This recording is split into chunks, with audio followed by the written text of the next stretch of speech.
কেন পারলেন না? 20 বছরের ছেলে 22 বছরের ছেলে সালাত আদায় করেন, এদের বাপ বেঁচে আছে বলতে চাইছেন?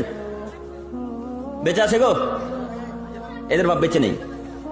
যদি এদের বাপ বেঁচে থাকতো তাহলে মসজিদে এর ছেলে সালাত আদায় করতে যেত। এর বাপ বেঁচে নেই, এমনিতেই ওর বাপ বিবাহ দিয়েছে, বউয়ের কাছে রাত্রে ঘুমিয়েছে, তাই বাচ্চা হয়েছে। ও বোঝে না, ও বোঝে না পরিবার কাকে বলে, ও বোঝে না বেটা কাকে বলে, সংসার কাকে বলে, বোঝে না। নইলে 20 বছর 22 বছর 27 বছরের ছেলে মেয়ে সালাত আদায় করে না, ওর বাপ কিভাবে পৃথিবীর বুকে বেঁচে থাকতে পারে? আমরা এখনো জোর করে বলতে পারি 20 বছর 22 বছরের ছেলে যারা সালাত আদায় করে এদের বাপ বেঁচে আছে কথা আমরা মানি না। ওর বাপ মারা গেছে, ওর বাপ পৃথিবীর বুকে নেই, এই জন্য ওর বেটা সালাত আদায় করে না, এই জন্য ওর মা সালাত আদায় করে না, এই জন্য ওর স্ত্রী সালাত আদায় করে না। যদি বেঁচে থাকতো অবশ্যই সালাত আদায় করতো। এই কথাকে যারা এড়িয়ে চলবে তাদেরই শাস্তি হবে কবরে। বুঝতে পেরেছি কি কথাটা?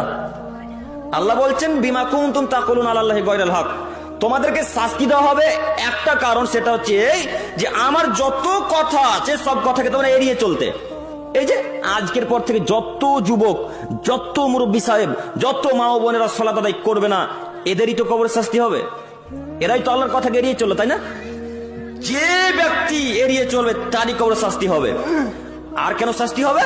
অকুনতুম আন আয়াতিহি তাস্তাকবিরুন, এবং আমার আয়াতকে যারা এড়িয়ে চলে তাদের কবরে শাস্তি